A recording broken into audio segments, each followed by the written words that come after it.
Okay, I'm going to give a little feedback on the quizzes. And I'm going to go through each one, starting with the Bloom's taxonomy. I'm just going to really focus on ones that people commonly got wrong, or I think there might be some confusion on. First question, nothing wrong with. Second question, nothing wrong with. Third question, nothing wrong with. Fourth, again, nothing really wrong with here. It really comes down to these. And what I want to do here is focus on each one. And as I click on the first one, most people got this one correct. The key thing here is that they know what they are supposed to be doing in terms of the specific skill. When you have a specific skill and I want you to use it in new situations, and it's a simple skill, that is application. The reason that it is not comprehension is because they are using it in a new situation where they have to recognize the different parts of the problem and then use the strategy. The second one, if we're talking about different types of painting, this is analysis. And the reason is because different types of paintings have different deep structures. All impressionistic art has elements that make it impressionistic, expressionistic, cubistic, and so on. If the teacher wanted them to break down an expressionist painting and said, here's an expressionist painting, tell me what makes it an expressionist painting, that would be application, because I'm telling you what the deep structure is and you just have to pull apart the pieces. The difference here, what makes it analysis, is that they have to identify what the deep structure is. And the other options, or the other option was evaluation. Evaluation for us is always going to have some sort of subjective element where they have to talk about the goodness or badness of something. Here they're just talking about not, is it a good painting or not? Just what kind of a painting is it? The next one is having students do just basic recall from a checklist. Most people got that right. The next one, they want people to kind of break down and use their own knowledge. It's supposed to be a comprehension. I can see an application story for this, in that I'm taking these concepts that we're talking about and I need a list of things where I know evaporation occurs or condensation occurs or precipitation occurs in my daily life. And so I'm applying it to my life. Here, though, it could also be comprehension because you are generating or connecting new knowledge to prior knowledge in a network. And so you could say comprehension, you could say application. I would really take either one of those. It is not synthesis, however, because there are not deep structures that students have to combine in a new, meaningful way. One of the key things about synthesis is you need to produce something new. For the music teacher, pretty much everyone got this one right. This one, people didn't do so well on. And the reason is, we talked about this one in the face-to-face class as well. The key here is that they've already gone over these in class. Because they've already gone over them in class, it just is a recall thing. They went over step by step what makes it a democracy or an oligarchy or whatever dictatorship and so on. So it is simply a recall task. Nothing else matters. If a kid forgot, maybe they're doing something else, but you don't have any evidence of that. For this one, everyone got this one right, and pretty much everyone got this one right too. The key distractors was application, but it was evenly spread here. You are trying to make an evaluation of whether or not an ecosystem is going to survive, so really the goodness or badness of its survivability. I can see an analysis story here, but that's about it. Now, if we go to the How Knowledge Helps quiz, I just need to move things over a little bit. Just going to go over some of the questions again. This first one, most people got this one right, so not going to take any time on it. The idea of chunking. Chunking is really important because it does give you more working memory capacity, or not capacity. Um, it frees up your working memory so you can dedicate more capacity to different types of problems. Same thing here. Most people got this right. Right? You have all this knowledge, and there are way more places that you can actually connect new knowledge to. On the next one, again, about 80%.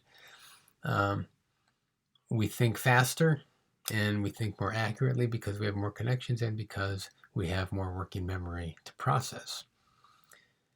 When we talk about facts being meaningful, everyone got this one right pretty much. This one is one that people had a little more challenge with. The right answer is highlighted as you see. The one answer that a lot of people chose is that it's making something more cognitively demanding when you know something.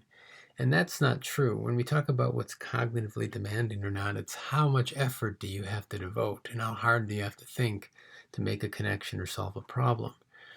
In this case, more stuff is being activated automatically, but it's not demanding. It's just automatic processing versus intentional processing.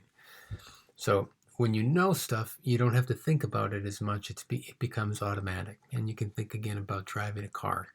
When you're first learning, you're monitoring a million things, and you probably started driving on an empty road. Definitely not, going down the highway in heavy traffic in Chicago, because there'd be no way you could handle the cognitive load. However, for most people, when you drive to school or drive a familiar place, you're not even thinking about what you're doing, really.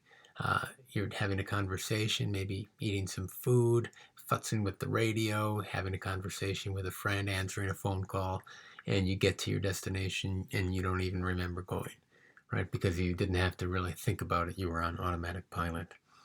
So knowledge makes thinking and learning less cognitively demanding.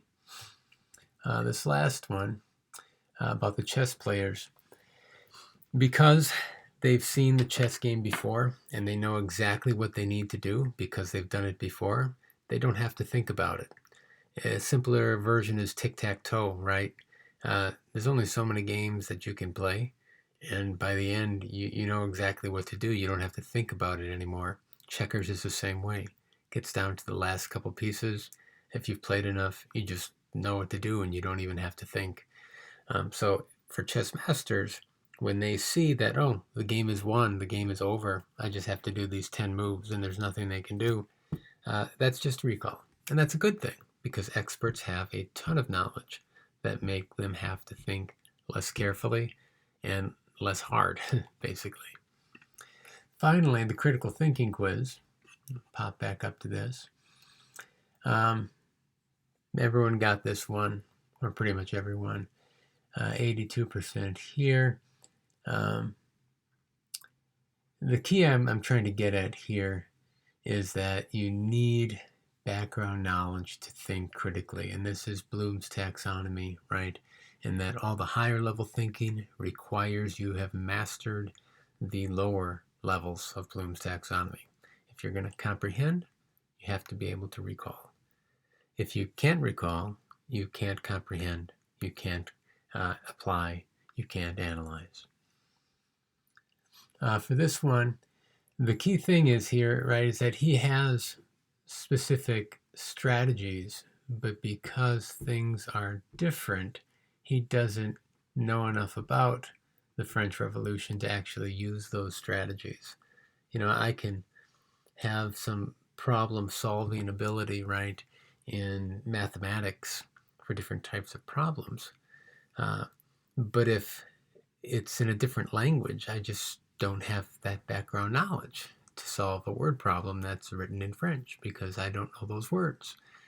And any new information you can think of like a word in a foreign language. Nothing happens in your head, and so you can't make sense of it, even though you might have strategies that would be helpful. For this next one, wouldn't lead to development of critical thinking skills. Most everyone got that one. This is really dependent on your knowledge of different memory strategies. Elaboration is where you connect existing knowledge, or new knowledge, I should say, to existing knowledge.